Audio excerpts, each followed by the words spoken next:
Monsieur le sénateur maire de Marseille, cher Jean-Claude Gaudin, cher Bernard, votre député maire de Château-Renard, je voudrais saluer Madame Savaille, qui est déléguée territoriale de l'ARS, saluer Monsieur Benoît Vasse, président de Kidom, le président de la DMR, les maires amis qui nous font le plaisir d'être à nos côtés et vous saluer, mesdames et messieurs.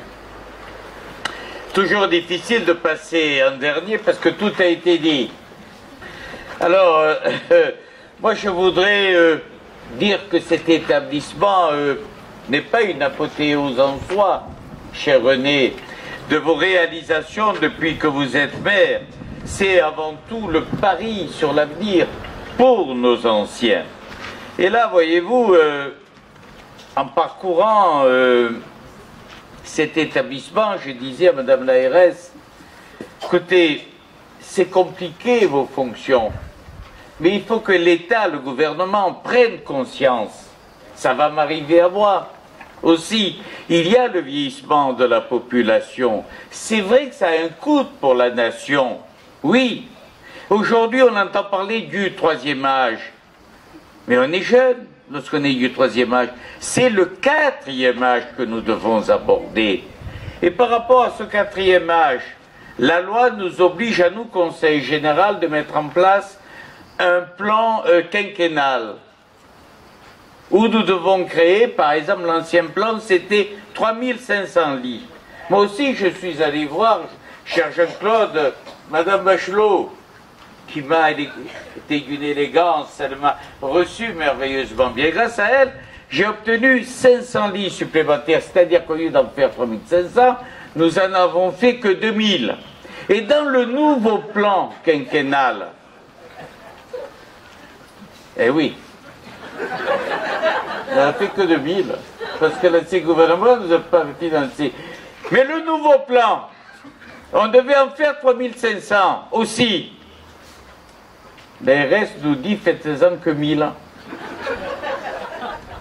Alors, mesdames et messieurs, moi, vous savez, j'avais ma liberté de parole, j'ai eu ma liberté de parole toute ma vie. Alors maintenant, encore plus.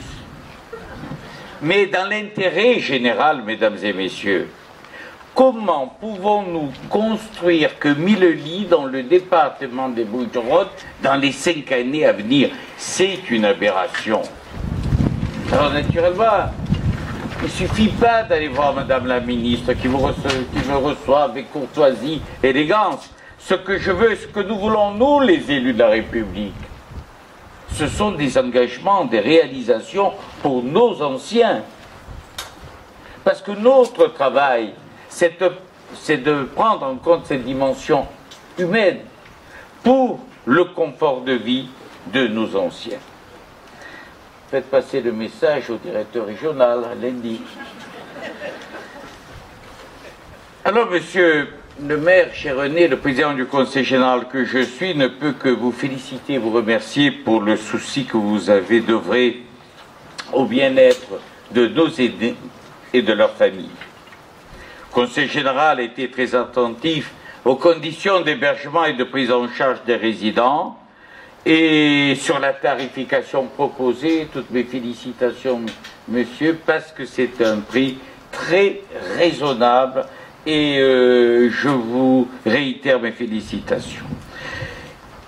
Puis, monsieur le maire et messieurs les maires, je reste très attaché à notre relation de proximité qui s'est tissée au fil du temps entre le conseil général et l'ensemble des communes. Alors, Jean-Claude Gaudin, mon cher Jean-Claude, tu as indiqué les incertitudes qui laissent ou que laisse planer le gouvernement sur les réformes territoriales qui se profilent.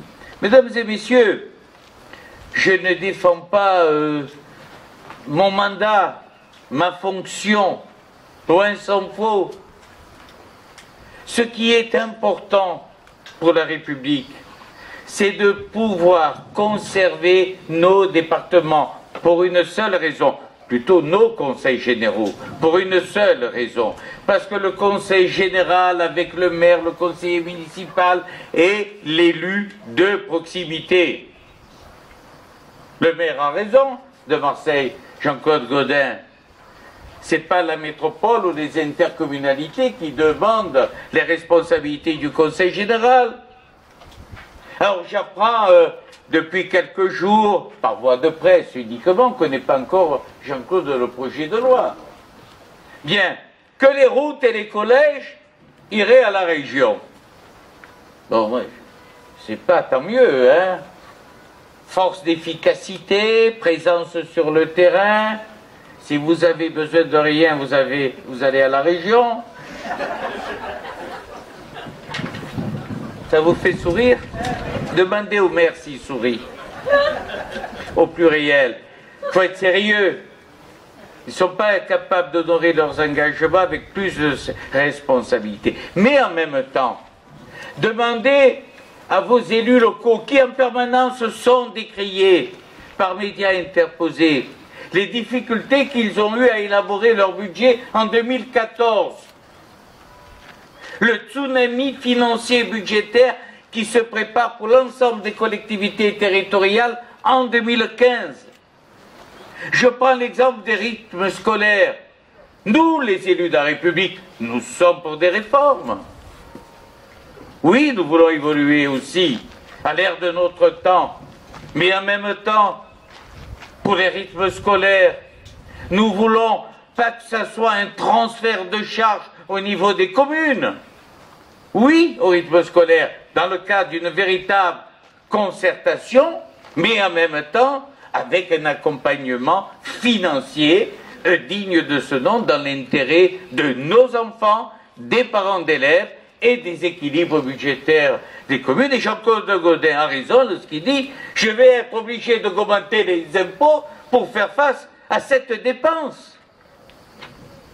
Les rythmes scolaires, la réforme institutionnelle des collectivités, je dis simplement au gouvernement, occupez-vous des grands problèmes de la nation, l'emploi, le logement, l'économie. Et ce matin, mon cher Jean-Claude et monsieur le député, c'est la journée aujourd'hui nationale des sapeurs-pompiers. Et il y avait le général qui va présider avec vous, monsieur le maire, la cérémonie du 14 juillet à Marseille. J'ai dit au général, alors le gouvernement vous a raboté les crédits? Ah, il était gêné, il a un droit de réserve comme vous qui représentez la gendarmerie. Il faut préserver nos armées. Les crédits militaires de nos armées, de nos gendarmes, de nos policiers, parce que la sécurité de nos concitoyens n'a pas de prix. Alors, j'en ai trop dit. Il vaut mieux que j'arrête là vos propos. Il fait bon vivre à Égalière. Oui, oui, oui. Ah, allez, combien? Même pas 1 heure de Marseille, 50 minutes aussi. C'est là notre Provence profonde où nous nous retrouvons tous. Défendons notre Provence, défendons notre culture provençale.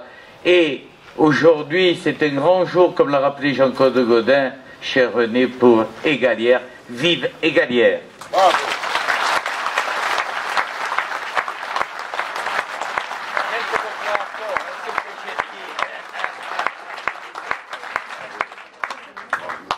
Bien, merci d'avoir écouté tous ces discours avec beaucoup d'attention et d'intérêt.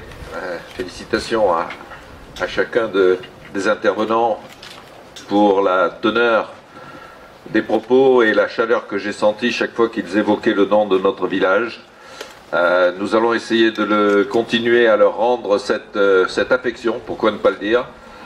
Vous savez que non seulement nous avons investi pour accompagner nos anciens, mais que nous avons investi également pour améliorer la vie au sein même de notre village. Donc je vous invite toutes et tous à rejoindre la salle des fêtes où, dans le contexte de l'aménagement des entrées ouest qui ont été très largement financées par les aides du Conseil général. J'ai vu la route qui est là.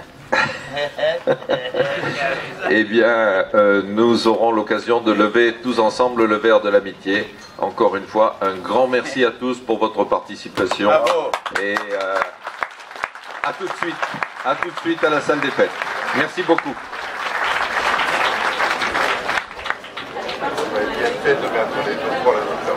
Ah oui. Bernard.